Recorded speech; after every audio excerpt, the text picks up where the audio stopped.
Yeah, I started the YouTube stream. So yes, keep going. I'll start Craig when we want to start the episode formally whenever, but we can just build up to that.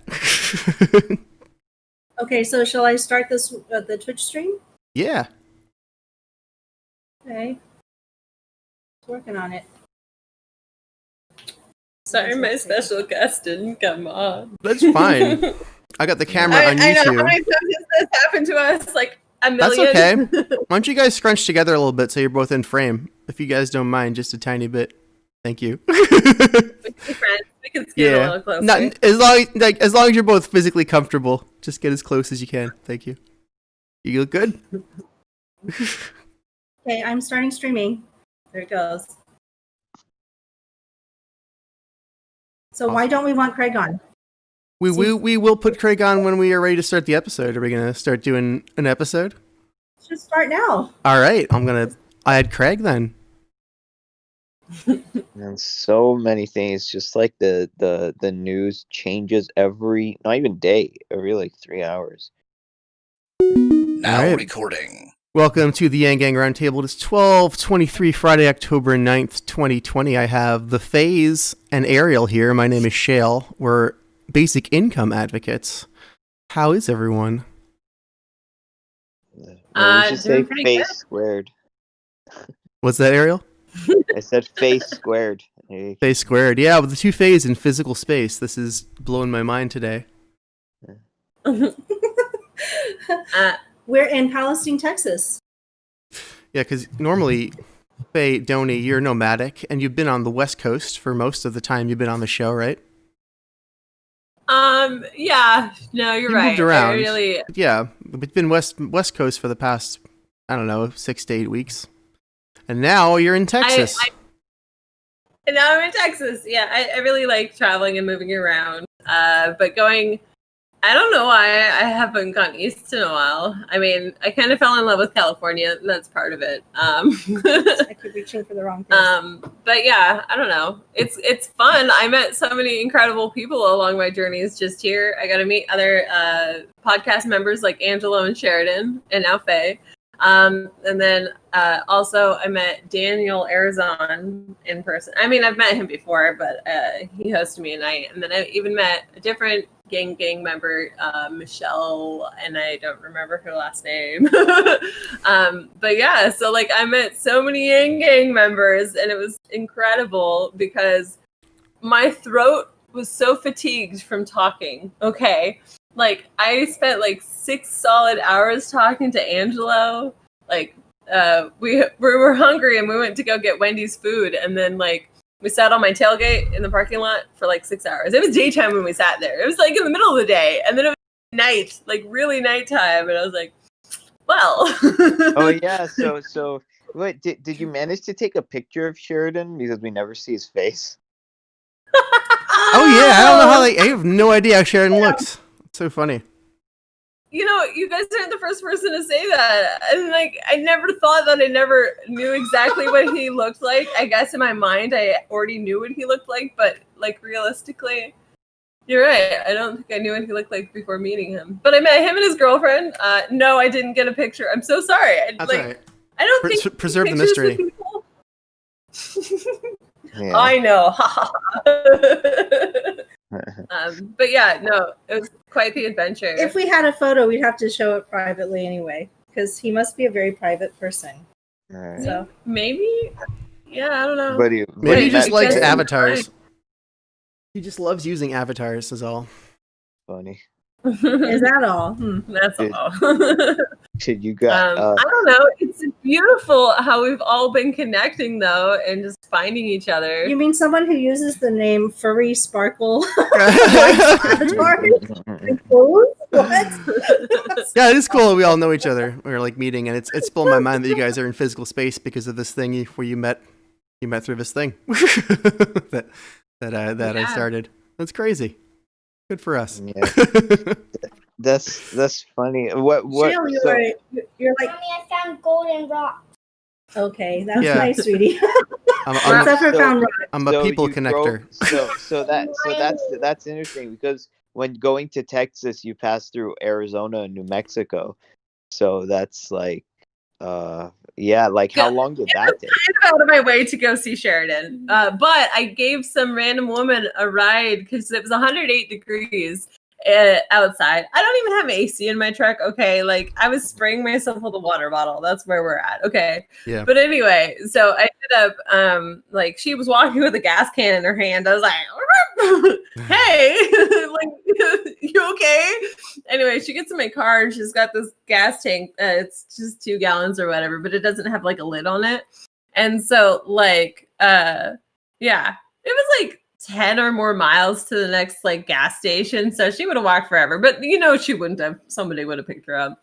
And then we got her gas and then she spills a ton of it in my car, right? It's like, in your car? You Yeah. didn't tell me about all this. no, yeah, Well, I mean, no. like you could have at least put it in your tank, like.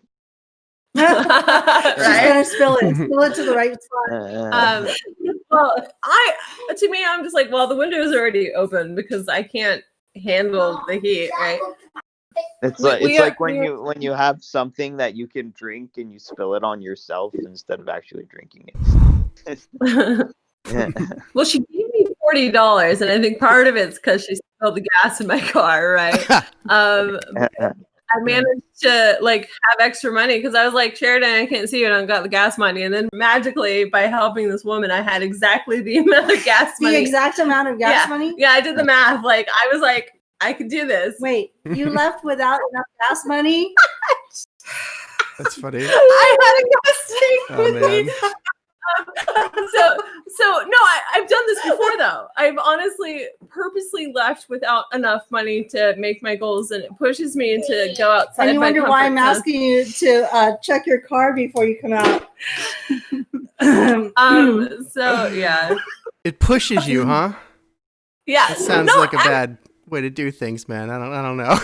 Don't get me wrong. I She have could be pushing the truck. it was no. Let's Yeah. okay, let's stop for a second.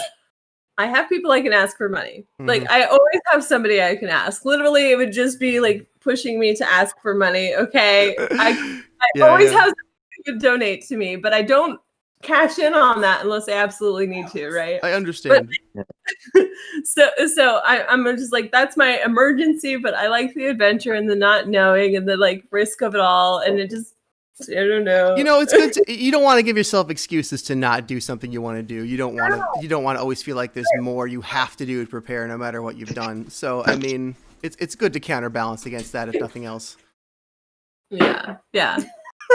So but she's like, you did what? Yeah. But also gas is a lot cheaper than California. Like gas is like up to $3.50 in California, and it's like $1.90 here. Like I'm Yeah, like, California okay, is a ripoff. yeah. So like when I initially did my math for. Actually, okay, I'm not gonna lie. I didn't do the math for how much gas I did before I left. But then I had to redo my math as I'm on the road. I was like, oh, I should probably figure this out.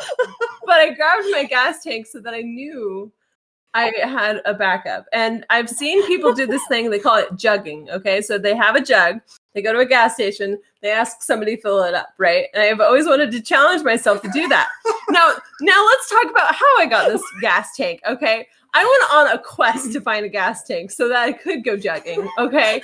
And so I randomly found this gas jug on the side of the road. I was like, I saw one passing, and I was like, oh, I should have picked that up. I need a gas jug, right? And then I didn't. I was like, you know what? If I see another one, I'm gonna pick it up, right? So I picked up this one. It was like a diesel one, right? I was like, what is this? Okay, well, it'll work. I ended up hanging out with this random person that I met. And it was a really crazy night. Cops were involved. They were trying to in the back of the truck. They were thinking he was selling me drugs. I'm like, no. I'm trying to actually talk him out of drugs. And I asked if I could throw away his drugs even to help him. I'm trying to coach him and be there for him. Anyway, so they almost took him out to jail, but since I did that, they let him out and dumped the drugs out and pour water on it. I was like, okay. But I was also wearing a onesie because it was cold and it's me. Yeah. So they thought I was on drugs. And then like the next day, because like he was sleeping out of his car, right? So it's like this whole thing, and I helped him jump his car. Anyway, so the next day, like he spills the other container's liquid into like all my research, and it like was trying not to freak out. I was like, it's okay. He's like, you know what? I have this gas jug. Why don't I just give you my gas jug and we'll get rid of this other one? I was like, okay. So it was a long quest to even get that gas jug. So I need to use it. Yeah, I don't know. Keep going. You can't be done here.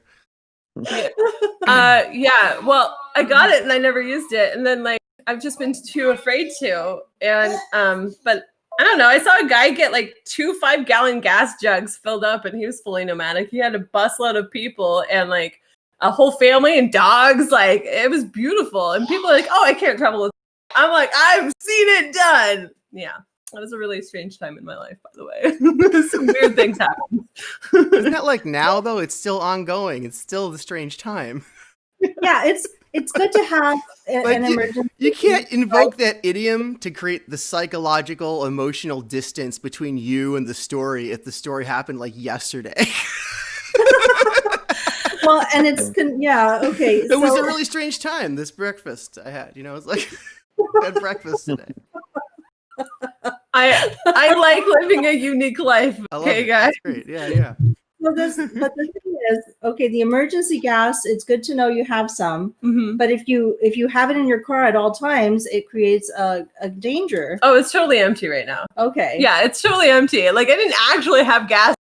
I was just, and then I have a sign that says tarot readings, right? Yeah. I can't find my tarot cards. But anyway, so I was like, maybe I'll make a sign that has a gas tank on it, put it next to my tarot reading thing, read some tarot for I had it all planned out. I just didn't need to use it because I helped somebody get gas. What if you had a basic income? How about that? Yeah, right? That would be a lot easier. None of this would have happened. It's like if I were in Congress, I would just like show the beginning of Breaking Bad. I'd be like, none of this would have happened if we had regular health care. How about it, fellas? Regular health care. Can we ask them to do that? Like put that at the beginning? Well, I mean, like Trump wants everybody to get their health care for free now that he said but I guess it's only if you get COVID. What does he really want? Yeah, right. I think he just says what comes to mind. He's like a political improv artist. He's like, this is a skit I'm going to do. Today, free medicine. Today he just said, tomorrow a wall. Today he just said, let's go big with the stimulus. Right. And then it's like, okay, like we can't. This like guy elected totally a male cheerleader. Go team! What are we doing? I don't know. Go. He's totally lost it. He says something different every single day, and he just flip flops. Like I mean, John Kerry was a bipolar or like. Well, within an hour of when he said we're no longer going. What was his first tweet about? He said, stop the stimulus. It's over until I'm elected. Until I'm elected, we're just gonna be nothing. and then like the next day he's like, oh, just give me a standalone not the next day bill. Within like an hour or two. A standalone bill for the $1,200. So it's like, but then now later, let's go now just today. Let's go big on the stimulus, and it's like he doesn't know. He's like in a no man's land. Like he's like, oh, in his mind, it all makes sense. Right, exactly. His modest. I mean, his motive operandus, is basically, I'll threaten people, and then they'll do what I want. Which is what I want is I want them to give me another check I can sign, so everybody knows I'm the good guy here. I'm the one giving you the money. Yeah, it all makes sense in his mind. He doesn't realize that we think he's completely nuts. He just like licks his finger and puts it up and sees which way the wind is blowing. He just like even though like more people are capable to catch COVID that way because like he has it. I think he was the You're looking good. he was the super spreader. Like he just kind of like he's getting flown everywhere to like infect everyone. I mean it's crazy. Did you know there were like raccoons running loose in the White House because it was so it was so freaking hilarious. There was one reporter. Tell me about this. Yeah. There was this one reporter who was like I don't know, like attacked by a raccoon or saw a raccoon near the White House, and he started like kicking it or something. It was really funny. Yeah, it's like one comedian said the White House turned into the Resident Evil game. Wow. Yeah. So I did a thing though after I read heard about Trump denying yet another stimulus. I made a video.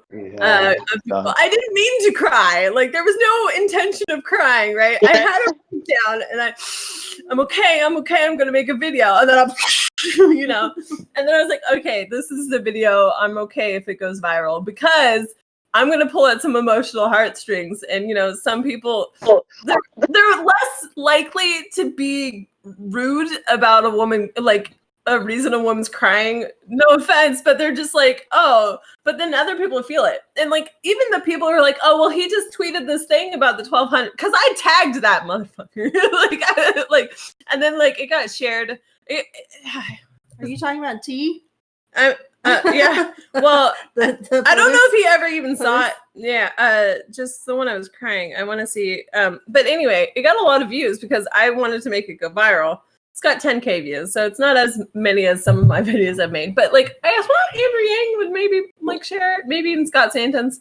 They're the ones that actually get me the views, right? Because I've achieved 30,000 before on a couple of videos. But anyway, yeah. So I went through all my DMs and I'm like, retweet, can you read?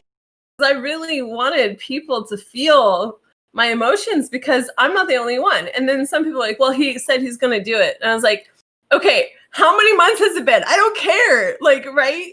He hasn't done it. Do you not recognize that? Well, I mean, just imagine if like students can do what our government can do, because the government doesn't have like a teacher or like the government can't be sent to the principal's office.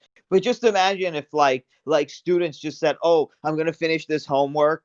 And then they didn't get the homework until like the last day of class. And sometimes not even then. Could you imagine having the power to gaslight and string people along like these assholes have?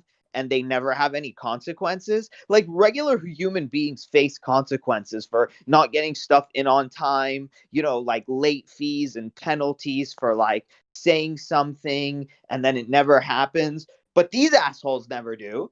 Why is that? Even though they're supposed to be more consequences for them, they're supposed to be. It's unbelievable. It's disgusting. You've been quiet.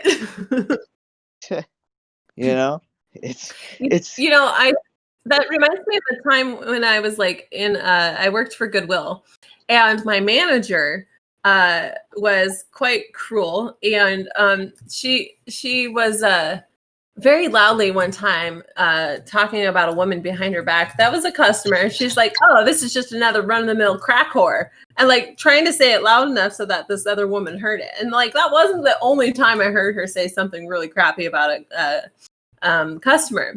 I don't care if they're stealing. You shouldn't be saying stuff like that. Like you're the manager. Set the expectation of how we behave here. And so I was like, oh man, who do I even talk to? Because I am not cool with this, right? And so I went to the lead worker, so below the manager, and she was like, I don't even know what to do, right? Because it's our boss, know? But eventually she got transferred. And so I don't know if that was because of what I complained about. But like nothing had happened because nobody knew what to do because she was the manager. I'm like, this is not okay. Well, I mean that's the same thing when there's scumbags in positions of power. I mean, like when you have like a principal of a school who's also like the biggest bitch or the biggest like asshole, and like you're stuck. It's pretty bad. But the thing is like that. I mean that's why the United States had a revolution, because like we had a king who could just like say, oh well, I just want to do this, and then everybody had to say okay, even whatever the hell they wanted to do was like bad or stupid, and no like he was above the law. But it seems to me that like our government gets away with so much. And then we say, oh, but we have a choice with our votes. But not it shouldn't just be votes, because that happens like every 2 and 4 years. It should be like, look, if you're not keeping your promises, if you're just saying bullshit and nothing ever gets done, like, the people should introduce some consequences to your rotten ass. Like, I mean, it does take a long time to actually get anything rolling, right? In general. Well, we should hire a committee to see why that is, to look into that. We should there should be some kind of committee of like efficiency and like what's happening, to like look into like why things are not being done. There should be like an investigative team that the people have to like look into all this stuff. Yeah, I agree. I think you're right. There needs to be something, because we don't have it right now. There's no accountability. There's no there's none of this. Like, there should be like an office of government accountability. Like there, boom, just make one. See that, and they should all have the right to like go in and find out what's happening and not be connected to any special interest groups or any other politicians. And then there should be a committee of oversight of the government accountability office. So there should be like layers and layers of watchdogs, so this shit just can't keep happening over and over again. I agree. But like, how do we even get someone in there like that? Because there's a lot of red tape already to do anything. Well, we got to have like, the American Revolution 2.0 somehow. We got to like organize. We got to like, we got really like out there with megaphones, with things of like obstructing like the flow of all these like quote unquote important people until this happens, like blocking their cars, blocking their houses, just saying like, hey, like, assholes, you work for us, don't you forget it, and we want some accountability. If we don't get our accountability, you get the hell out of here. Just like boom, like, yeah, it's like I'm sick of it.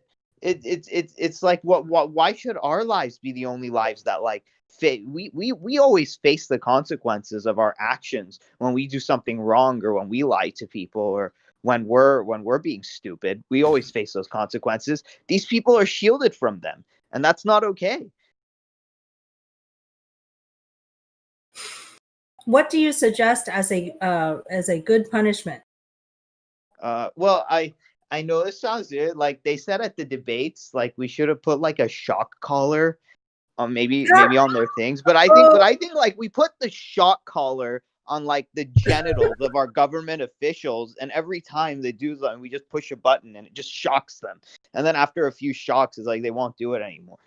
And then everybody has to agree with it. Okay, like, that sounds funny, but maybe not realistic. Right. What about when Congress fails to act and the budget isn't even passed?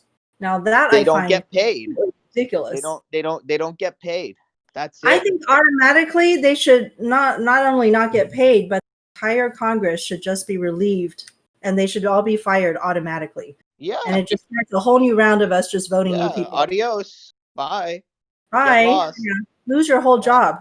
Yeah, lose it. No. Like how is this unreasonable? We do this all the time with these right to work laws. Like someone could come in with like unmatching socks and just lose their job at a drop of a hat. And even with right to work, I'm having the right socks. You're right. Right. And with right to work, they said you can use your job for any reason or no reason at all. What kind of bullshit? It's like the manager just says, "Oh, you know what? Like I just flipped this coin and it landed on tails, so now I'm firing you." It's I swear. No. That's the reason. Even though it has nothing to do with your work ethic or like how hard you've been working, you can be fired for no reason at all under right to work, which is really the wrong to work, which is really just like bullshit. But then but with the people in our Congress, like they just keep their work no matter what, no matter how incompetent they are. It's double standards. It's bullshit. Completely, utterly. What about the president? Can he ever be relieved of his duties if he does the wrong thing? Is there such a thing as a Well, thing that's for the called commander-in-chief? impeachment. But we didn't do it. We Yeah, did we not did try. do what We tried. were. Yeah, we didn't We use our tried. powers appropriately. Well, yeah. Heads up, real quick, guys. Our guest is like, "Oh, yeah, I thought you said 12," and I was like, "Eastern." They're like, "Oh," and then they asked if it was voice only. So I'm guessing they just woke up because it is 9:45 where they are. So we can. I'm seeing what she wants to do right now. I told her she can come on. It's video optional, but yes. Oh, Yeah. she's in the chat. She said hi at 9:31. Today? Not I today. think that was another day. Yeah, that was. Are they? Oh, okay, my bad. You're looking in the arts and creations. That's where I saw. Something like that. Let me check. Mhm. Yeah, so anyway, I think like government accountability and stuff like that, like everybody, there should be like a proposition in every state that has to be put on the ballot, something called like, if promises are made and they are broken, if we find out that like you're stringing people along or gaslighting, you're out. Could we ever make laws against gaslighting? like I think we need to first teach people what that is, because a lot of people are not actually exposed to what gaslighting is, and they've been deep in it and they don't know it. It's a pretty old word at this point. It's been around for a while, but people do have to learn the meanings of things. Well, because when I first really learned about gaslighting, it had already been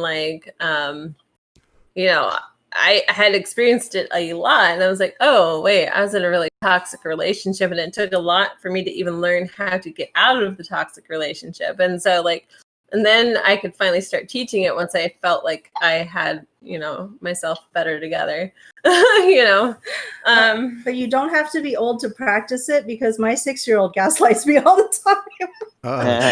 No, that didn't happen. Never happened. I said, yes, it did. You just did that. No, mommy, never happened. But kids like doing stuff like that, let's be honest. They're like, what can I get away with? Oh, God.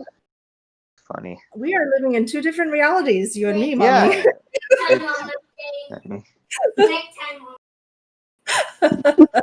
We're all living in a bunch of different realities in 2020. That's kind of the American problem. Yeah, the American nightmare. Stitching it all It's together, the American isn't nightmare. Yeah. Yeah, the so much for the dream. It's like we're all getting together and saying, "I dreamed this." Well, I dreamed this. This is how we are all becoming that ridiculous. George Carlin, it's called it a dream because it only happens when you're sleeping. Yeah. I mean, so that's the thing. This was so funny. You guys know the Lincoln Project?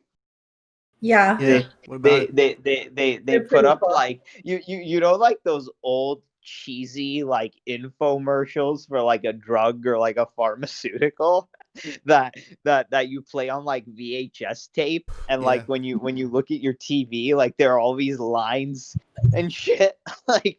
They did the same thing with the president's Regeneron message. They just made it look like this cheesy infomercial. Yeah, and then he called it the China virus again and kept trying to blame China, and that made me so mad. It wasn't you, it was China. Their media, their entire media corporations, right, that have going with this narrative. And every time they say we can't forget it's the China virus. I said, why can't we? What are you talking about? Right. What we can't forget, but how do you stop it? You didn't even stop it. It's you saw where they met, there were no masks, no distancing at all. There was hugging, talking into each other's ears. I mean, oh wow. You're talking about the Republican conventions and things that they're doing. No. The confirmation of the judge. The confirmation hearing. Yeah. They all got together in the Rose Garden, just touching each other and shit. And then they said no, it was outdoor. But then they went indoors and they did the same thing. Oh my God, it's just a big joke. And then they said now the White House is the new Wuhan. What? Oh. It's What is what? What does that mean? I No, don't. the- Well, they're just furthering the Wu- association of coronavirus and Well, in yeah, China, like and that Wuhan was the the play on that. place where the Wuhan. outbreak first started. So then, like now the White House is Right. just a ground zero for the virus. And now it's rare to be a White House official who doesn't. God. Oh, but Trump really knows what to take credit for. He really wants to take credit for this stimulus check if we can get another one. He knows he got credit for the first one because people have been telling him. I'll bet his supporters really believe that check was Well, from I him. think They we probably don't think we he don't personally wrote it from his like personal bank account. like we don't get another check by by election day. That's just the final nail in the coffin for this presidency. I think that's Yeah, it. yeah. And you know what? The thing is, because Nancy Pelosi knows that, she's never going to let it happen. So, Bitch. Oh Yeah. no. But I mean, the She just reason is he's bad. proposing that we have it separated out is because that's the juiciest part. That's the one that everybody actually wants. But I wonder like what Trump's gonna Right? do after he finds out he lost, but he still has until we're going January. to have a terrible 20th. 3 months where nothing happens and many people suffer. That may be a point where if there's a real sort of instability, it will be then. You know, if there's a revolutionary instability, that will be at the time it starts. So everybody, keep your eyes open. Well, It's I mean, we're like November 3rd is going to be a bad day no matter what. I mean, like who despite whoever wins, if Yeah, Trump wins, exactly. like the Democrats are going to go out on the streets. There's going to be like more riots and shit and all that. And if Biden wins, I mean, Trump's going to call it a hoax, and then his militias are going. It's just going to be a mess, either way. But like we'll ride it out. But if they actually separate out just the stimulus for the American people, that is going to pass. And that is going to be a real, something to chalk up on his scoreboard of things that were actually accomplished. And I mean, if Biden Biden about him was that they got 2 checks from President Trump during his presidency. Yeah. Everything else would be a wash, Right, And right. And if that's Biden, speaking to how important the universal basic income is going to become. The public opinion has shifted so far that it would be the one thing that passes, right?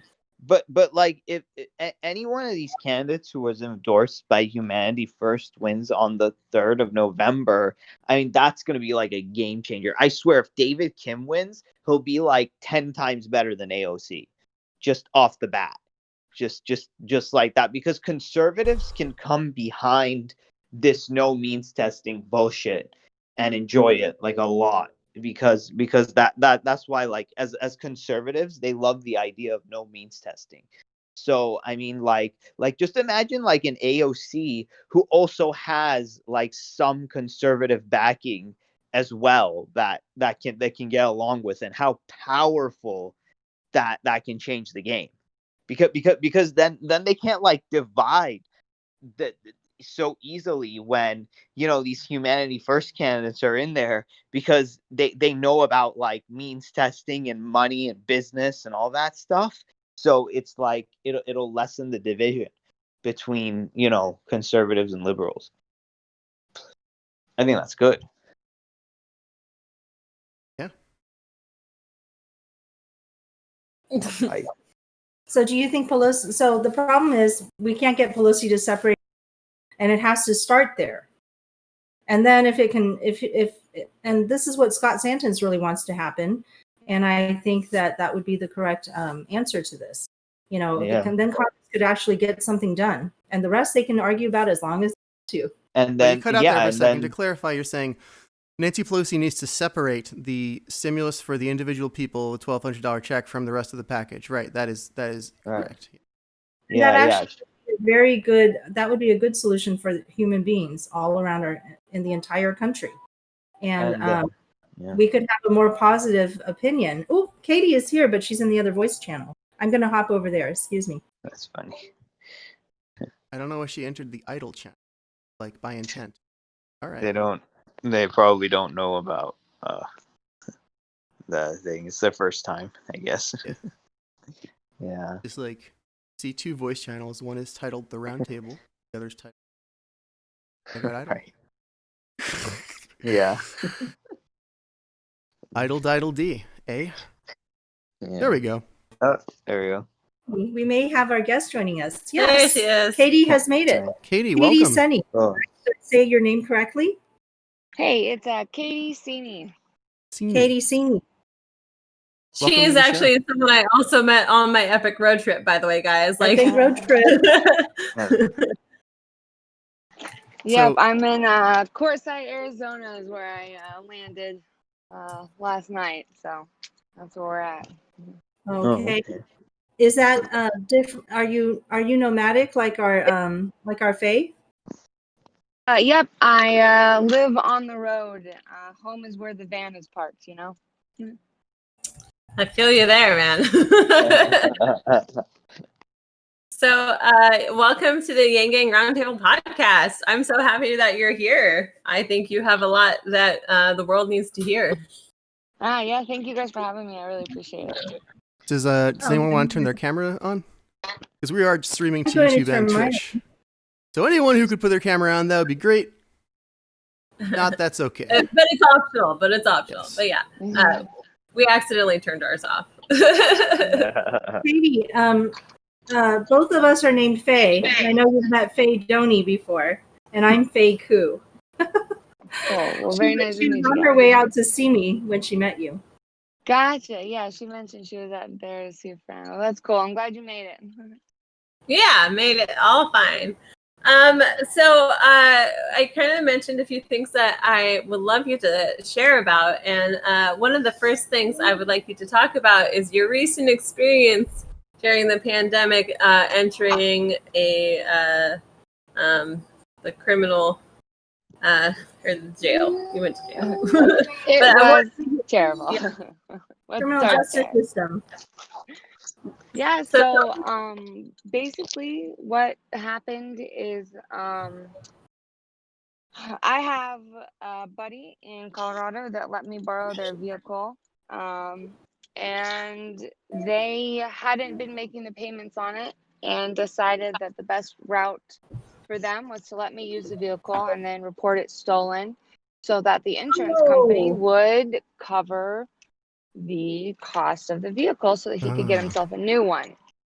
So my friend let me borrow the vehicle, and we made it to Santa Rosa, New Mexico, and decided to take a little nappy nap. And we're woken up to a couple guns pointed at us and police officers yelling at us to get out of the, put our hands up. And, they directed us out of the vehicle and put me in the back of the police car. And informed me that the vehicle was reported as stolen. Now, I did kind of cover my bases, and I got a picture of my friend's ID and copies of his insurance and stuff like that, so that if he did, we get pulled over or anything, I did have all the correct paperwork and stuff. So, I did my part there. Unfortunately, that wasn't something the police were interested in seeing, as the vehicle was reported stolen. Stolen vehicles are a felony, so that's why the guns were drawn, is because it's a felony stop. So they go ahead and pull their firearms. Once we got actually into the jail, it was absolutely it was terrible. I have never been to jail before. I have a perfectly clean record. I don't have any sort of prior charges or anything. I don't really have any experience with jail whatsoever, so I was very kind and polite, like I said, I hadn't done anything wrong. It just seemed to be a situation where, I was being taken advantage of. So, I just explained it to them. And, once they got me into the jail, with it being COVID, everyone was quarantined. So I was put in a cell by myself, for about 7.5 days. How was it to be incarcerated on in solitary basically immediately? Yeah, I mean, for somebody that is constantly moving, I love to meet new people. Obviously, you know, I mean, it was absolutely appalling. It was not fun. Aside from, you know, being alone, you know, this is Santa Rosa doesn't have a female facility.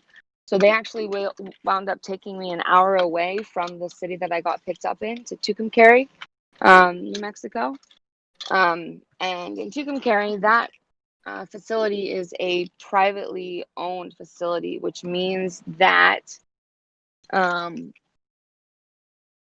government pays for more people to be, you know, the more bodies there are in this jail, the better. So, you know, of course, they want to keep you as long as possible. So they actually have contracts where they require that the government gives them a certain number of prisoners so that they're always at capacity. They're not full, but they have to be at a certain capacity, or the government is failing their contract. Yep, and I was one of those bodies that they had in there. And it being a private one, you'd think that it might be better than something run by the government. But the facility itself was absolutely filthy. The first room that they put me in, there was like an inch of grime on the walls. I mean, just filthy. And the second room that they put me in, what's that now? What state were you in? That was in New Mexico. I was in, I got arrested in Santa Rosa, New Mexico, and they transported me to Tucumcari, New Mexico. Yeah, so this is a New Mexico state facility, even though it is a private prison, a private jail. Yeah, right. But I mean, the second room they put me in actually had like feces on the wall. I mean, it was filthy. And this was a pre-trial facility. Like, you haven't had your trial or anything yet. You've just been brought in. Right. Yep. Mm-hmm. I hadn't seen the judge or anything like that. They brought me in, and they stuck me in a room all by myself to wait to see the judge. So at this point, you had been arrested, but you nobody even knows that you're guilty, and in fact, you're not, because you had been tricked into doing this thing. Correct. Yep. Yeah. I had been arrested and I had been charged, but I had not been convicted yet. And sorry to keep interrupting you. It's okay. No, you're good. But yeah, I mean, it was terrible. Aside from the absolutely filthy conditions, something that really I thought was interesting was all of the COs, the correctional officers. You know, anytime I would ask them any sort of questions about how any of this works, because again, I hadn't ever been to jail before. You know, none of them could ever answer any questions. They didn't have any sort of knowledge whatsoever how any of it works. Everything was, well, let me see if I can find out. I don't really know. You know, that was the answer that I got to almost every single question was, I don't really know. So like, it sounds like there's a high turnover rate, and also that like they just didn't even care about the job or know what they were doing, and so they're not even recognizing when they're doing something that might not even be right, I guess. I don't know how else to put that. Yeah, absolutely. I mean, they were all relatively new. You know what I mean? All the COs were relatively new, so they didn't have much of you know, the foundation of knowledge that they had to build on seemed very low, and it didn't seem like they were building much anyways.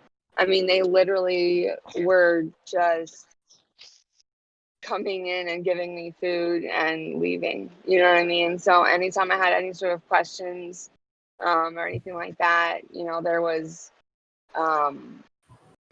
it was like they were being asked to do something terribly difficult. You know, when I was just like, hey, so when I see the judge, what's what's going to happen? What is a bond hearing? How does bond work? Like, what is this stuff? None of them knew anything. And I think that it's true that most people in our country really don't know how the justice system works. Just like we don't actually know how politics works until we've actually really, gotten our hands, into the, until we've landed into the situation where we have to deal with it. Like, this is not something we're taught in school. This is not something that people, talk about. It's, people keep it quiet. Same thing with divorces. That's something that it's a situation that involves court systems. We don't understand that until we've actually started a process. Right. And that's what they're struggling to learn as quickly as they can. Here's the thing, like, some people like internalize the systematic failures of this disgusting system that we're living under. And once it's internalized, they feel like they deserve like the pain and the anguish and like the bullshit that the system puts them through. So they don't want to come forward with their stories. And there's no way to be a whistleblower either. Right. It used to be very, it's even more traumatic in the past because fewer people were going through it.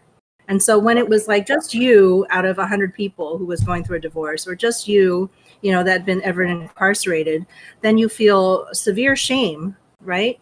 But nowadays it's almost ridiculous. Like, we have, like these little internet polls that go around. How many of these things have you done? And how many people have landed in jail at some point because of, something they did, and it just pulled them into jail.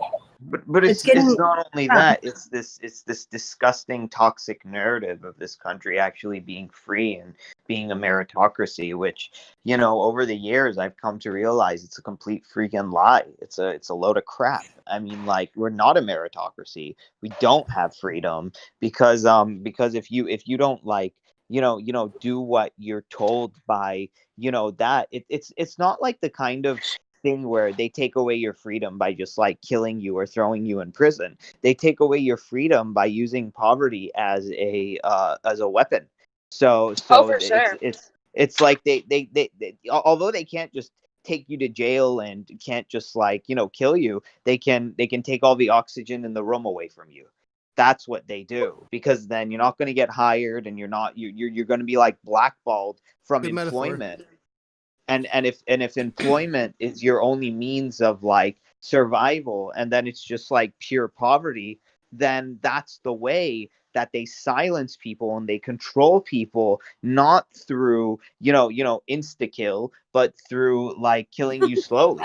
Damage over time. Yeah. Dots. Right. Exactly. Insta kill. Yeah. Well, Katie, you've seen a lot of the shady side of a lot of like the country, because you've been traveling and having to deal with a lot on just a personal level. Do you want to talk about some of the stuff you've seen that's been sketchy behavior? Like, oh god, I mean, one thing I did want to touch back on real quick is that facility being privatized. Private facilities actually pay their COs less than what a government facility would. And I think that kind of ties into a lot of it being like the COs don't make enough money to support themselves. And so when they come to work, they're coming to a job that, typically involves a lot of people that have broke the law and, are kind of, more aggressive, things like that, are career criminals and stuff. And they get to deal with these people that sometimes might not be as fun. And then they're barely making enough money to survive. And I think that really impacts how, like, the experience that I had with all of the COs not knowing and not caring. It's because they're not being paid, a correct amount, How long were you to care about their job. Yeah, how long were you actually there before you were able to leave? I was there for 7.5 days, I think is what it worked out to. So in 7.5 days, you learned a lot. But I was actually incarcerated at some point for 11 months at a federal facility, which I've heard is much better quality of, how they run and everything. But at the same time, it's a lot longer period. So it's once you get in, it's hard to get out. But they basically the what I got to see was they have a system where they systematically make it so the COs cannot care about you. They literally move them from one facility to another, so they can't develop relationships with the prisoners. And they don't want you to get to know them well. They don't want you to know what their schedule will be. They don't want you to expect them to come back. And the same thing for, they're constantly trying to find ways by using the how they run the system, right? They change the rules so that you can't have human relationships. Yep. So yeah, no, in your 11 months, you were probably you know, in the general population, so you got to, socialize and, be out of your cell. With it being the COVID and me being under a quarantine for COVID, I was locked in a cell the only time that I got to leave was just to take a shower. So 24 hours, just about, 23 hours and 45 minutes of the day, I was in my cell by myself. The inhumanity is like baked into our system. Yeah. It's so gross. And it doesn't even equate to like what the crime is, right? The amount of unethical treatment you get does not match up to the crime that you did, right? Like you shouldn't have been in this. Yeah. Well, you were innocent. Exactly. Yeah. That's the thing is we're missing the big picture here, which is that she hadn't been declared guilty. And therefore, this whole idea that you're innocent until proven guilty is just not true. In our system, you are guilty until you prove yourself innocent. Because if you are incarcerated and you're not given the chance to set bail immediately, and I was not, because they said, oh, well, you'll just leave again.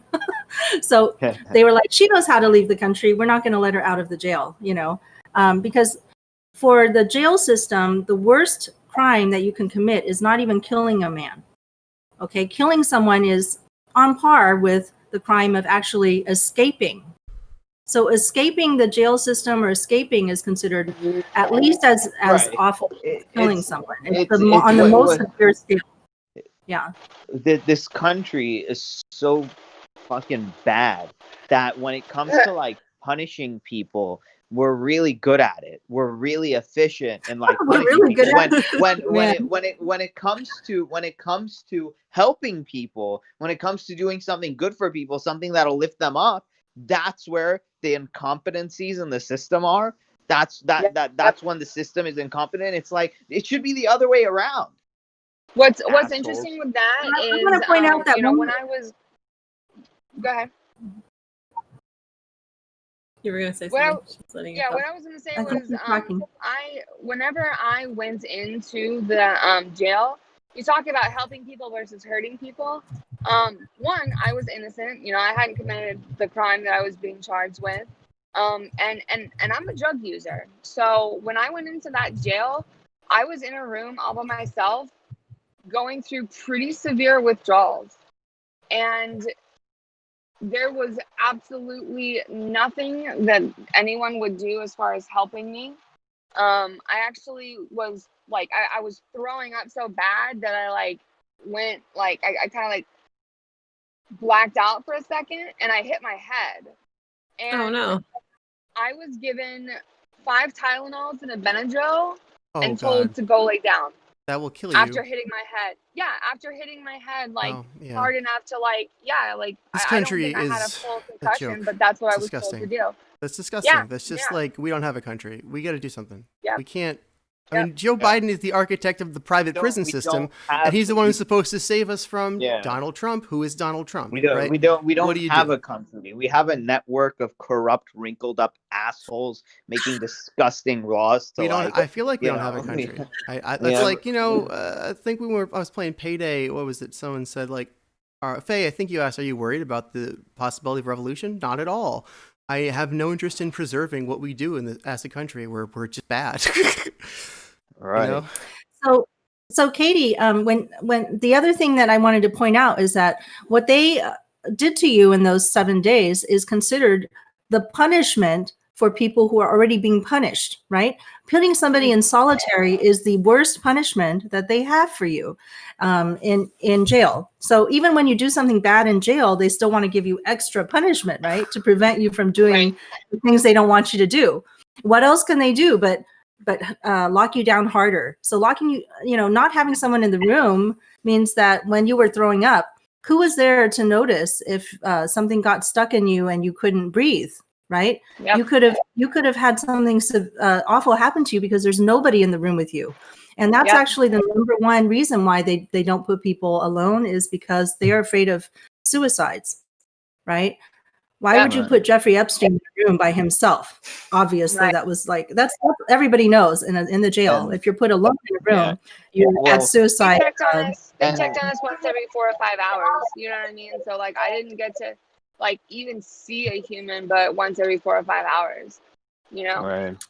And that And- messes when with I you. did- I mean, they've done tests where they were like, okay, I'm going to sit in a room and do something. and And not they lost their mind quickly. Very quickly. and you know what's sad? Like, I'm talking to people in these PMs in these private chats who are going through like hell on earth, but they're like, so you would never recognize that with the stuff that they put out to the public. They put out to the public that they're having a good time, they're just fun. It's like there are people who rather save face than to save their lives. Like their public image matters to them so much, and creating this Yeah. facade on social media, but what their actual lives are is like contemplating suicide. It's Right. it's crazy. Did you have like a clock or anything in your room, or? That was something I was going to mention too. There was no way to see what time it was. They also No kept the window, lights nothing. on, no windows. I couldn't see the sun. And I'm a big hippie, so like I couldn't see the sun or the moon for 7 days. Like that was traumatic. I didn't know what time of day it was. The only way I really knew kind of what time it was is I knew that at about 6 o'clock they'd feed me. And then I knew 6 hours later they'd feed me again. And then 6 hours later they'd feed me again. And then 12 hours later they'd feed me again. So there was no way for me to know what time it was. You know, I didn't even know what day it was for a little while. You know what I mean? I was like, man, you know, and the lights, they keep the lights on. You know, when I was in the second room I was in, they had the all of the lights on the whole 24 hours, all day, every day. The lights were on. And So like the this is biological a clock system. Yeah, this is a system created by humans. So a lot of humans are in on this. The entire prison system, right, knows that this is what's happening to people, and they're all complicit. And we are complicit because we know that these jails exist, and we don't do anything about it when we're out here. And then, I'm glad to have an opportunity to talk about it because, you know, like I said, it's my first experience, and you know, maybe it was worse because of COVID or you know, whatever. But the fact of the matter is, their little handbook they gave me, you know, the first sentence was, here at Tucumcari, you know, jail system, we strive to hold all of our inmates in a humane, safe way. And I'm like, okay, no, you're not. What a bunch of propaganda. No. Oh my god, Yes. it's just A like lot of yes. Not Like, to it's mention like- all of the spelling errors that they had. The document was 5 years old and they had spelling errors in it that my, you know, the second grader could have pointed out. You know, I just thought, you know, there is Oh just my so, yeah, like it is just corrupt so motherfuckers. obvious. You're instantly that people dehumanized do by not that. care. And what Yeah. do you do? Again, Joe Biden authored the crime bill that created private prisons in this country. So it's like, why? He's supposed to save us from Donald Trump. Who is Donald Trump? What does one do? What does one do? We can't vote for Biden, that's for sure. He's responsible for this. It's his fault that this happened. He's a worse monster than anything I can think of. Yeah, private facilities like that, honestly, if you ask me, are one of the worst things that's happened in this country. And that was my opinion prior to going to one of them. Now that I've actually spent a week in a private facility like Biden that, should be in prison. Yeah. By the way, did they confiscate everything from you, like your phone and stuff? So when I got out of the truck, you know, it was you know, again, I was sleeping and I got guns pointed at me straight out of being woken up. So I didn't actually really grab anything out of the vehicle. They had guns on me and I just had my hands up and stepped out and they took me to jail. One of the police officers did get my phone out of the truck and brought it with them because they realized what was going on. They didn't have an option to just set me free and let me go. You know, because of the, you know, it being reported stolen and so on and so forth. So the police officers that picked me up were pretty helpful, but when I got to the jail, they did, you know, they took my phone, they took all of the body jewelry that I wear. So they didn't keep anything from me. But they did, take the things that I had. I did get them back though. So. But did you feel like a lot of things happened to you that you had never even thought about before? You'd never considered that these things are happening in jail as a average citizen who has never been to jail. Yeah, I mean, it was absolutely shocking It's like to one just thought be, after another. yeah, just to be treated like that. I mean, and again, I hadn't been convicted of a crime, so at that point, I was innocent until proven guilty. But I was still treated and spoke to like someone who had, committed a serious crime, or They don't know what you did, and they don't care, right? And yeah, exactly. Nobody goes in there and says, yeah, I really did that thing. Everyone's, well, it was, nobody goes in and admits we that they're will guilty. assume the position of having done all of those things, and we will treat you like some sort of chattel. But that they stamped federal property on me when I got in. I became federal property. I was chattel. Yeah, you're part of the paycheck that they get. You're no longer human. You're just property of this system. So while I've been on the road, though, I've had lots of conversations with people who have been locked up, like with no crime, right? They were accused of something from somebody else, and sometimes that's just an angry ex, right? And then they are stuck with all this punishment, and then they're paying all these fines and stuff afterwards. They have to like make sure they mind their P's and Q's, yet they didn't do anything, and now the system's getting money from them monthly because they have to pay for it, right?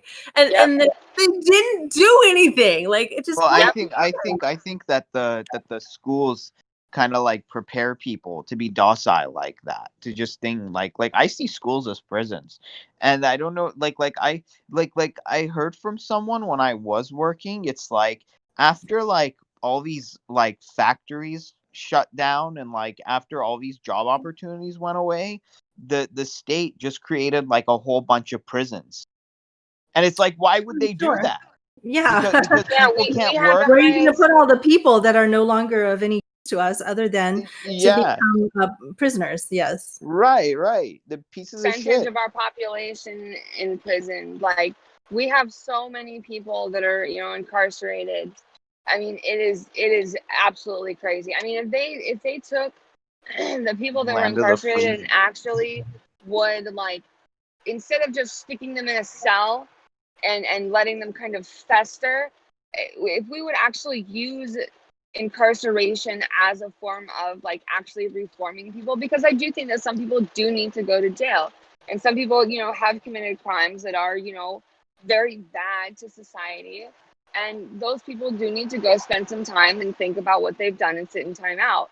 But while they're in that timeout, while they're incarcerated, instead of being able to socialize with other criminals and be able to, just get worse, like these facilities should really be helping reform people, educate people, make sure that mental health and drug addiction, like if you go into a jail with drug addiction and mental health issues like what I did, like they did the worst possible thing for me. They put me alone and didn't watch me. They didn't help with anything. When I mentioned that, I was going through withdrawals and I, needed some sort of help, they said, okay, cool. We'll get you some paperwork to see if we can get you something. If I was my bunkie the first night that I ever heard. Disgusting. I'm sorry to interrupt you. I was going to say that when I was when I went into jail, if I didn't have my bunkie on the first night of the federal prison system, I wouldn't have had I wouldn't have even known when I was supposed to stand up, when I was supposed to do this or do that. She basically guided me through the whole thing. And the first jail that I went to was a little county jail, and I had a glimpse into what it would be like if I was in a system that wasn't funded well and had a really I basically never changed my clothes for 4 to 5 days. And if I wanted to clean my clothes, I would have to take my clothes into the shower and basically wash them in the shower and wear them wet until it was done. getting dry. So, all Yeah. I watched was the panties for the 4 days that I was there. Came in and out with the same. So it's really It's dehumanizing. it's something that you can only really understand until when you've really gone through it, or you sit down with a friend like you, Katie, and just hear it from first person like this. So Yeah. we really appreciate you coming and being so open and willing to share your own life with us. Because Yes, thank you. yeah, so many people in the world, really good people. I think really good people in the United States, especially, believe that we have professionals, who know how to handle prison and who know how to do CPS and who know how to, we have professionals who handle that. And the professionals that are handling it are cruel and awful and not being paid well and, and are making a mess and destroying our society one person at a time. Because when you were affected, who else cared about you, was outside thinking about you during that time? I mean, I had my boyfriend that was, he was locked up as well. And, we aren't allowed to talk to each other because we're codependents. So even when I was able to get out, I couldn't get him out because we were codependents. Wow. Oh, can also tell his story a little bit. His is pretty messed up too, actually. Could you share that? Yeah. He wound up, we both got locked up at the same time. I didn't have, again, I had a perfectly clean record.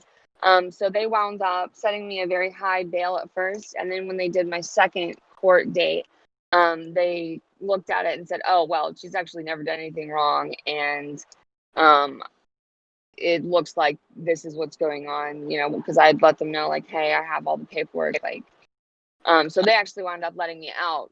And he had prior charges. So they had set his bail a little bit higher. So once I got out, and I actually, because we are, traveling and stuff like that, I couldn't go get him out because we're co-defendants.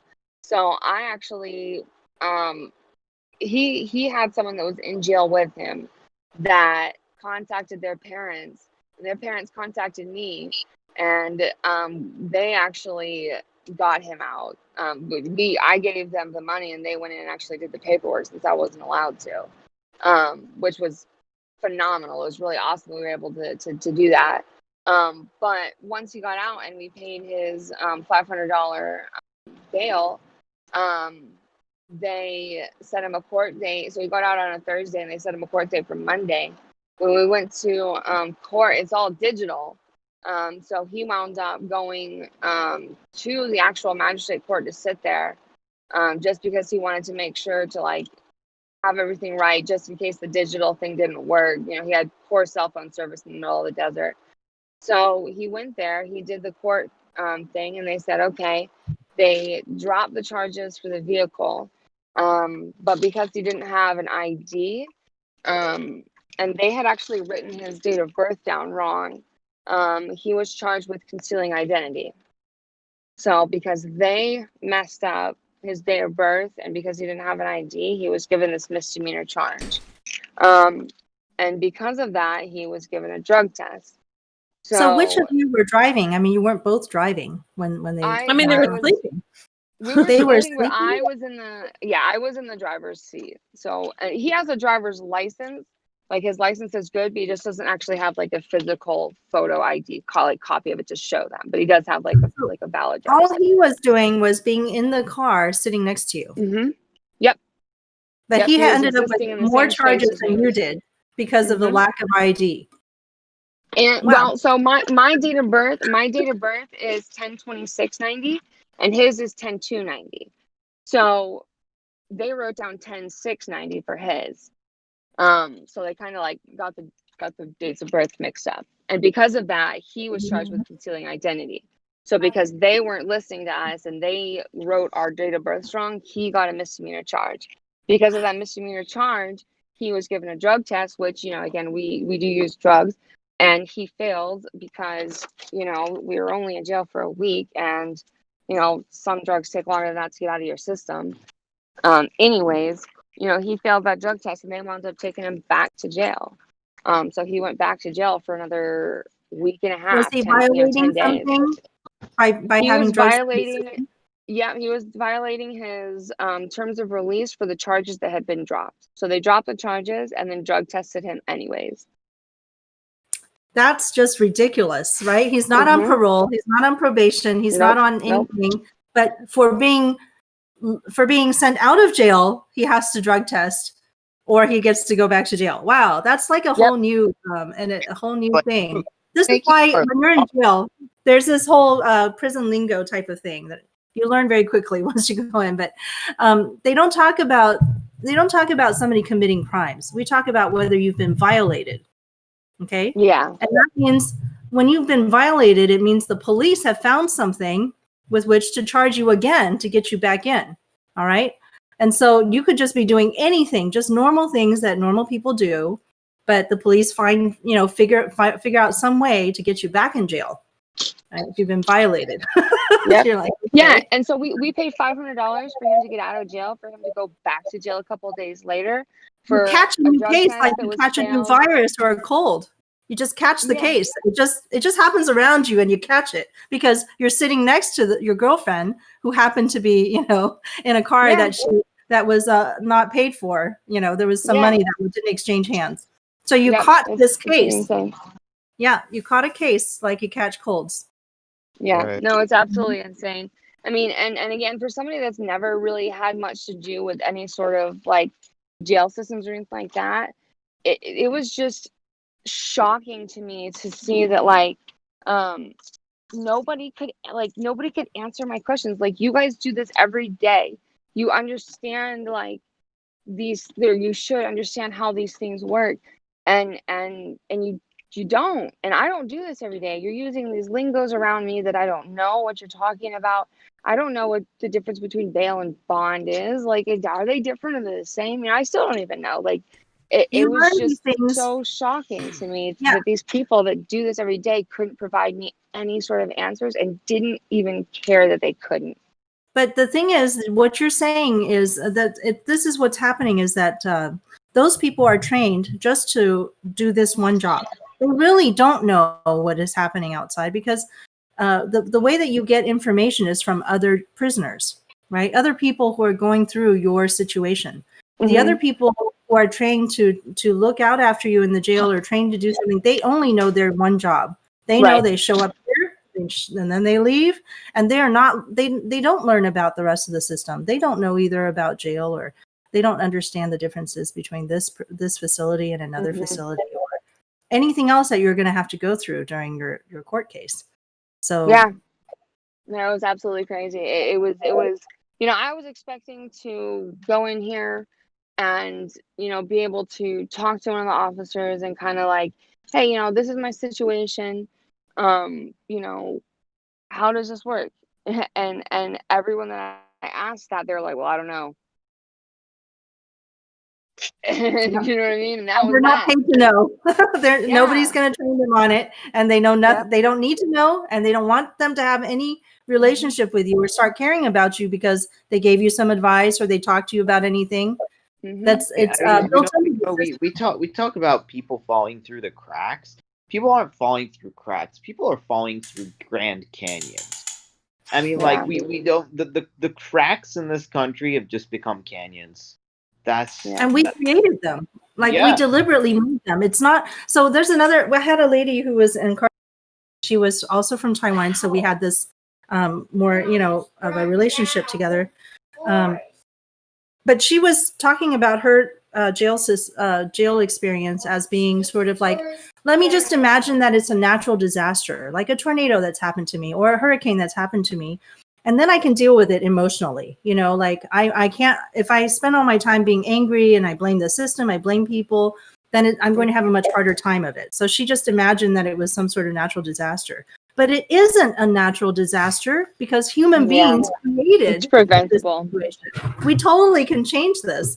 So now that we're out here, in the world, we want to, let people know what's happening before they get caught up in the system, right? When and also the thing is that like, if you like Jacqueline said, if you see how they treat the least of these, then exactly how they treat you. And it's like anyone can end up at the least of these at any time, not knowing, what it is. So even if you are like happy and you live in a mansion and everything's fine and you have like a few butlers, one thing can just turn that whole thing around. And the thing is, it's like you wouldn't want to like be in the positions that some people were in before. So it's like there's two ways to deal with it. Either it's going to happen to you and you're dealing with it, or you want to get in front of the problem before it happens. And no one's looking at that. No one's looking at like, hey, hang on a second. Let's be proactive. Let's get in front of these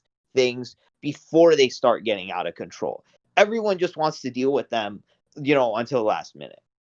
So that's the thing, is that we've reached critical mass. We've brought in so many people who are innocent. We've brought in so many families, everybody's in their family knows somebody who's gone to jail now. Like, the more people are involved in getting brought into the system and learn about the cruelty of it, the more people are going to care and want to vote against, doing more of the same. And I want to add something. Want to make change. Yeah. I want to add something though. If you have a criminal record, one, you get treated differently by people who've never had a record, right? Maybe we talk about, people from Mexico, they've got records and they're coming into our country and it's for these terrible, terrible things. Maybe that's your like friend too. Like, maybe they've had something exactly the same, but you're best friends with them and you're judging them. But then and maybe they were falsely accused, right? Maybe they're just thrown in jail. But then you add on top of that just like you can't go to other countries once you have a record, right? So now you're stuck here, and then you your whole life is like turned upside down. I had a partner who had gone to prison, and he ended up like, it was so devastating because we couldn't travel internationally. Like, I couldn't go to certain countries with him because he now has a record. Yeah, that was 15 years ago.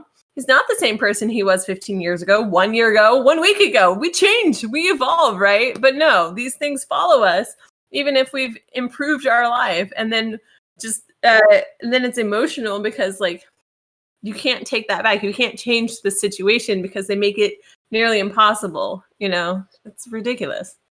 It's almost like we're in that situation of it has to get worse before it gets better, is where I'm thinking.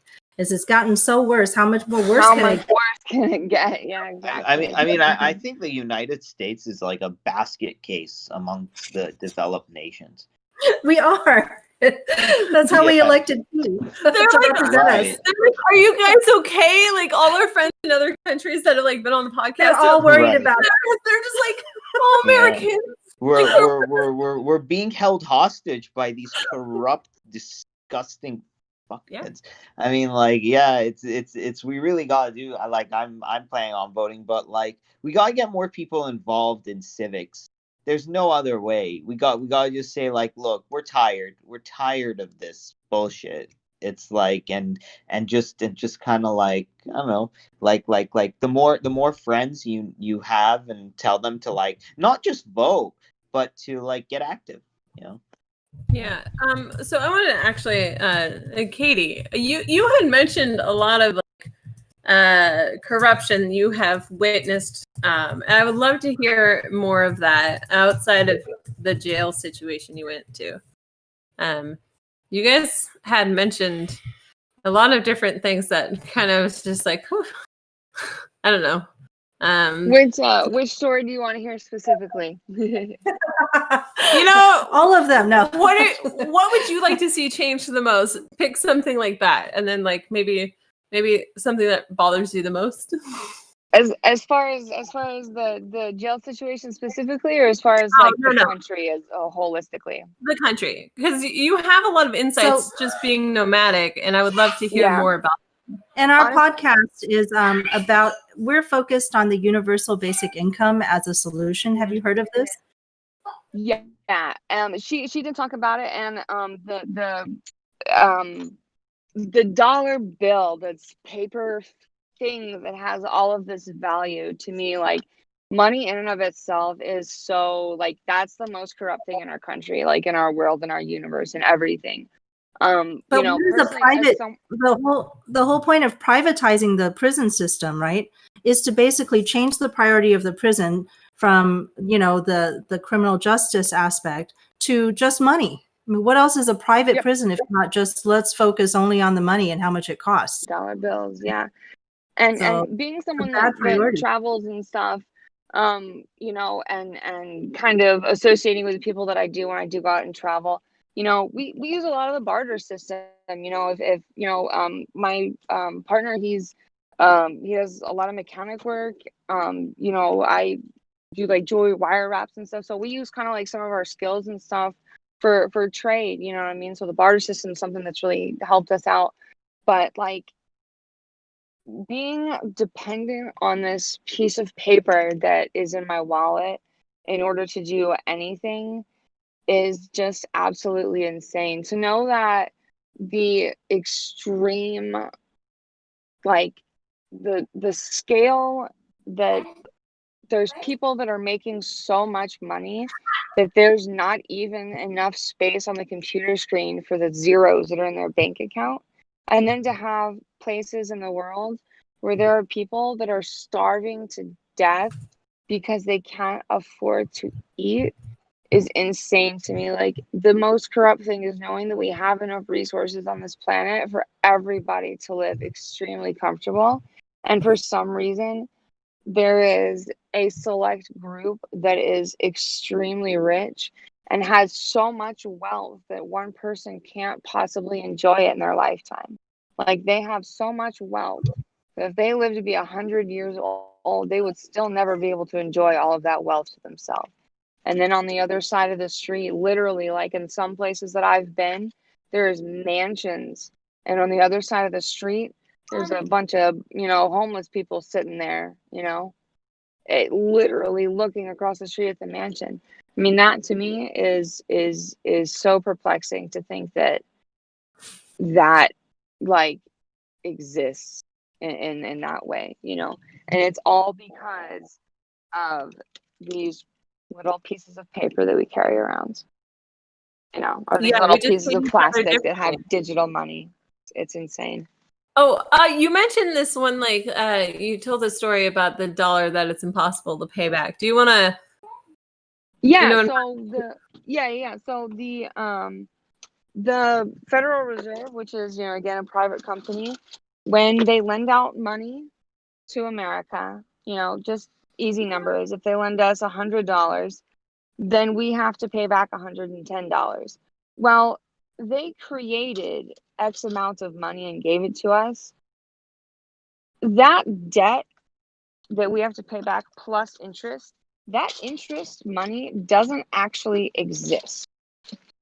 It is impossible for us to ever be able to pay back that interest because that money was never made by the Federal Reserve.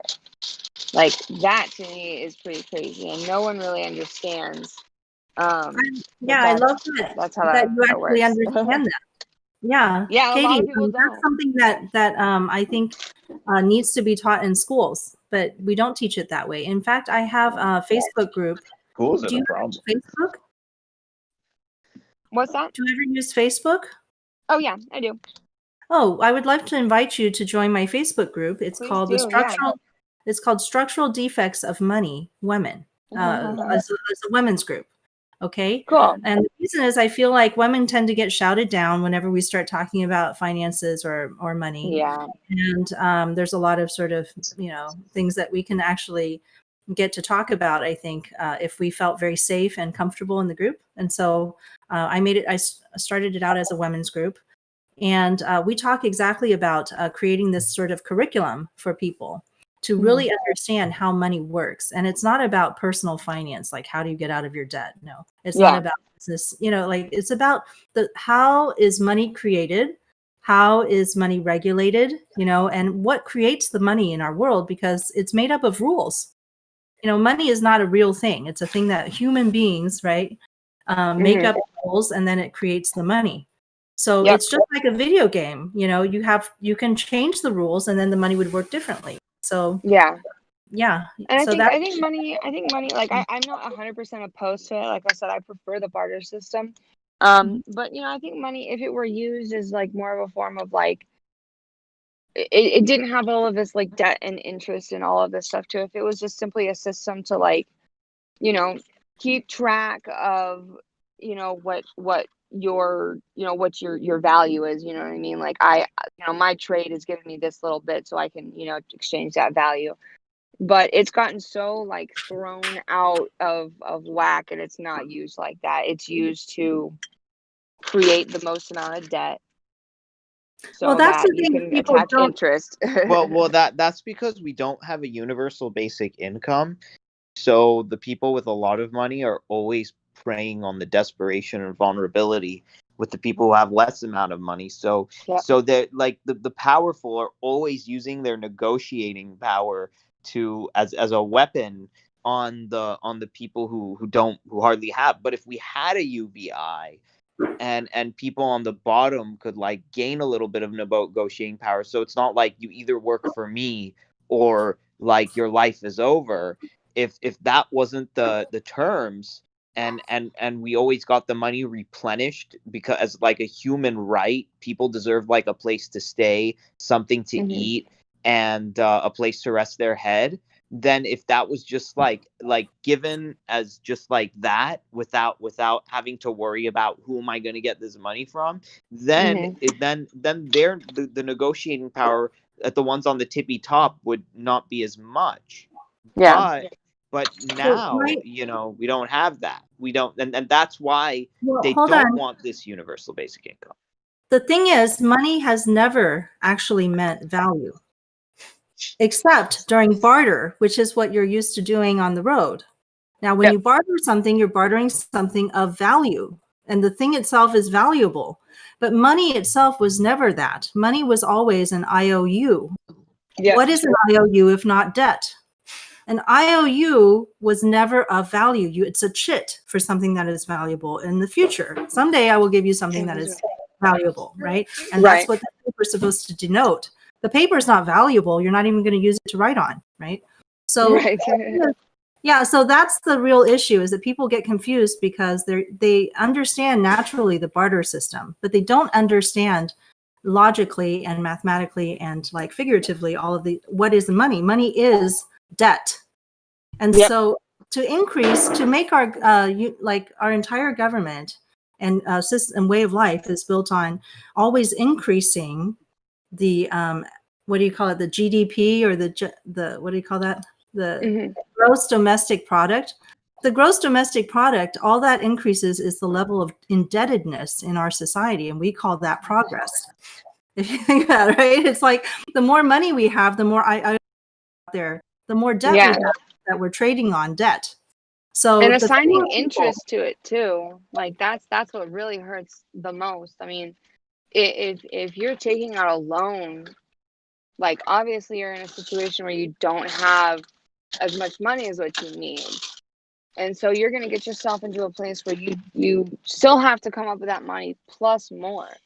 And I don't know, like for instance, if you've ever like done like a title loan on your car, the interest rates on that, the interest rates on that, I mean, you get lent $1,000 and you wind up paying back about $4,500 at the end of it, you know. And that's what's happening to people that need help. That's what most people use in order to buy their car. They you know, they basically take a mortgage out on their car, so the car actually belongs to the bank while you're using it. And then they could just take it if you don't have the money, right? They're like, exactly. I had people who were like, I was 5 days late on the thing and they repoed my car. 5 days. On their last payment too. Yep. And that's ridiculous. And then they have to pay to get it out of impound, right? So now they're taking even more money from this person that should have gone towards that bill. You know, it's just such a flawed system.